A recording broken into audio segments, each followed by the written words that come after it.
This is just a sample of the audiobook. To get the complete audiobook, access the link posted in the first comment. The American Constitution and American Constitutional History.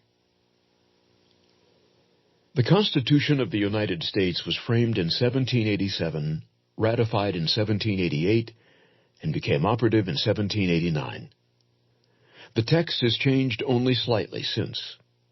The document is remarkably terse, far shorter than those of the individual states, and perhaps the briefest written constitution in the world.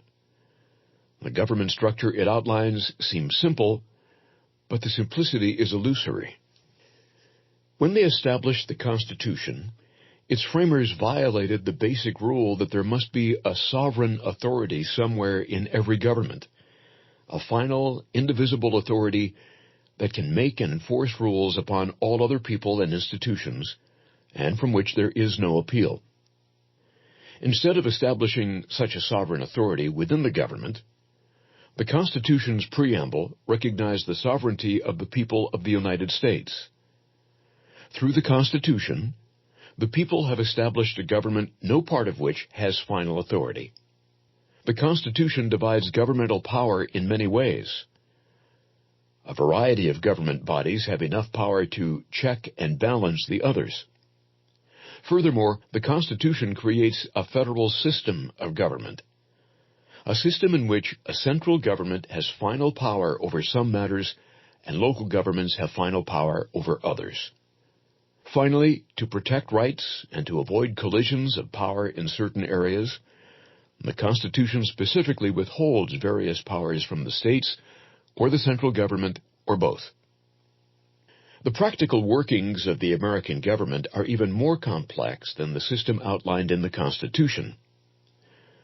Americans have established governmental institutions not mentioned in the Constitution at all. The very brevity of the document has required Americans to interpret the meaning of many of its provisions. This has led to bitter disagreements over what the Constitution requires or permits. People often complain that some government activity is unconstitutional, that is, that it violates the rules set down in the Constitution. Sometimes these disputes have been settled through politics, other times by the courts, and sometimes by violence.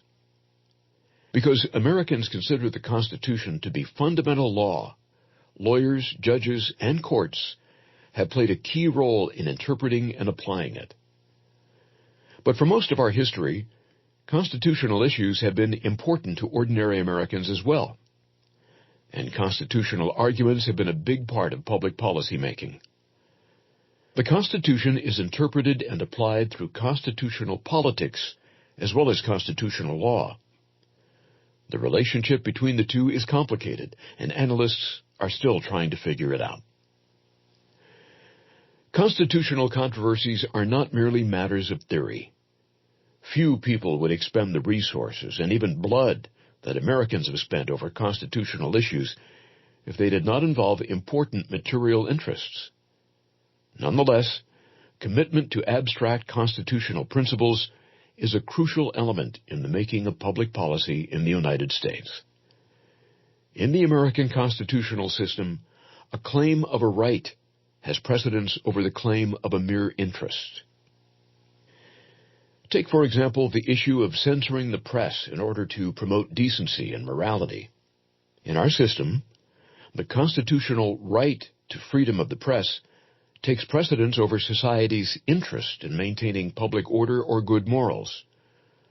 Naturally, authors, editors, publishers, broadcasters, Internet providers, and bloggers claim the right to freedom of the press energetically because they have a special interest in being able to decide freely what to publish, broadcast, and post online. But some people may be personally offended by the language or images appearing in the media. They may resent insults aimed at particular groups and beliefs. They may believe that some expressions undermine the moral and material well-being of society.